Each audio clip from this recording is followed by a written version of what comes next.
Баршаңызға сәлем достар. Бүгінгі видеода 3 күнде 5 килограммға арықтататын топ 10 диеталармен таныс боласыздар. Аз уақыттың ішінде денсаулыққа кері әсерін тигізбей, артық салмақтан арылтатын диета түрлері көп. Диетолог мамандардың айтуы бойынша, ең ыңғайлы және жылдам салмақ тастауға сеп болатын зиянсыз диетаның 10 түрін сіздерге ұсынамыз. Бірінші диетаның түрі Голливуд таңдауы деп аталады. Диетаның бұл түрі әлем жұлдыздарының арасында кең тараған. Диетаның ұзақтығы 2 апта. Бұл диетада сіз тұз, қант және майдың қандай да түрі болса да өте аз мөлшерде тұтынуыңыз қажет. Сонымен қатар, оннан жасалған өнімдерден 2 апта бас тартуыңызға тура келеді. Нәтижесінде 2 аптада 7 килограмм салмақтан арыла аласыз. Келесі диетаның түрі 3 күнде керемет нәтижеге қол жеткізесіз. Бұл диетаға 9 күніңізді арнайсыз. 9 күнді 3 бөлікке бөліп, 3 саты бойынша жүзеге асырасыз. Алғашқы 3 күн тек қана күріш тұтынасыз. Салат, тағам түрі, кез келген күріштен жасалған азық. Суды қалағаныңызша іше бересіз. Бірақ күріштен өзге майлы, ұн өнімдерін қолдануға болмайды. Екінші үштік тек қана картоп, қайнатылған картоптан жасалған тағам түрлері. Үшінші бөлікте түрлі көкөністер. Кез келген көкөністерді жеу арқылы 9 күндік диетаны аяқтаймыз. Нәтижесінде 7 килограммнан 9 килограммға дейін арықтауға болады. Келесі диета түрі қырыққабат. Қырыққабаттың пайдасы өте көп. Қырыққабаттан жасалған майсыз тағам түрлері және қырыққабат салатының кез келген түрі диетаның басты мәзірінде болуы шарт. Нәтижесі сізді қуантады. 1 аптада 5 килограммнан арыласыз. Қарақұмық диетасы.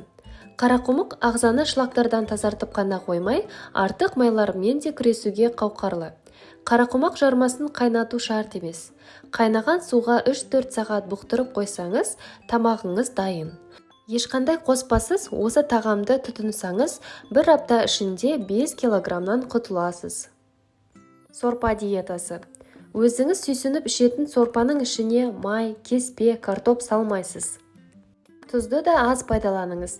Осылайша 4-5 килограммнан сорпа ішіп жүріп ақ арылуға болады. Келесі диета арнайы модельдер үшін. Бұл диета түрі 3 күнде жүзеге асады. 1 күн бойы тек қана 1 дана қайнатылған жұмыртқа мен 300 грамм сүзбе жеу керек. Қатаң диета болғанымен нәтижесі сізді қуантады. 3 күнде 5 килограмм салмақтан арыласыз. Келесі диета түрі жемістер шырыны.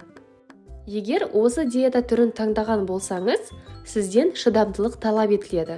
Өйткені күні бойы 3 мезгіл апельсин, грейпфрут және лимон шырынын ішуіңізге ғана рұқсат. Қалған уақыттарда тек қана таза су ішуге болады. Осылайша сіз 3 күнде 5 килограмм артық салмақтан арыласыз. Келесі диета түрі экспресс диета деп аталады. Бұл диетада азықты аз тұтынумен қоса, кешкі астан бас тарту ұсынылады. 1 күн бойы ұсынылған тағамды жей аласыз. Тек кешкі ассыз. Бірақ кешкі сағат 6-ға дейін таңғы ас. Яғни қайнатылған 1 дана жұмыртқа мен 1 кесе қансыз шай. Ал таңғы ас пен түскі астың аралығындағы уақытта 200 грамм сүзбе немесе майсыз айран ішесіз. Ал түскі уақытта буға пістірілген 150 грамм тауық еті немесе балық. Сонымен қоса көкөніс салаты, жеміс жесеңіз болады. Кешкі асқа қансыз шай. Бұл диета 5 күн жалғасып, 6 килограммнан арылтуға септігін тигізеді. Келесі диета түрі аштық жариялау күндері деп аталады. Бұл ең жылдам диета түрі болып саналады. Бұл диета 3 күнде 5 килограммнан арылтады. 3 күннің алғашқы және соңғы күні диетаға кіру және шығу күндері болып есептеледі. Бірінші күн ағзаны аштыққа дайындап, соңғы күн тамақтану режиміне оралуға көмектеседі. Бұл күндері жеміс пен көкөністер жеуге ғана рұқсат етіледі. Диетаның екінші күні тек қана су ішіп, негізгі аштық күні болып есептеледі. Диетадан соң ақырындап тамақтану рационыңызды байытуыңызға болады. Айран диетасы. Диетаның бұл түрі жылдам ғана емес, денсаулық үшін де пайдалы. Айранның құрамындағы дәрумендер мен микроэлементтер ағзаны тазалап, зат алмасуды реттейді. Бұл диетаның түрі 1 апта бойы жалғасады. Күн сайын 1,5 литр айран ішу керек. Нәтижесінде 4-5 килограмм салмағыңызбен қоштасасыз. Құрметті көрермен, бүгінгі видео сіздерге пайдалы болса, каналға тіркеліп, лайк басып, достарыңызбен бөлісуді ұмытпаңыздар. Келесі кездескенше сау болыңыздар.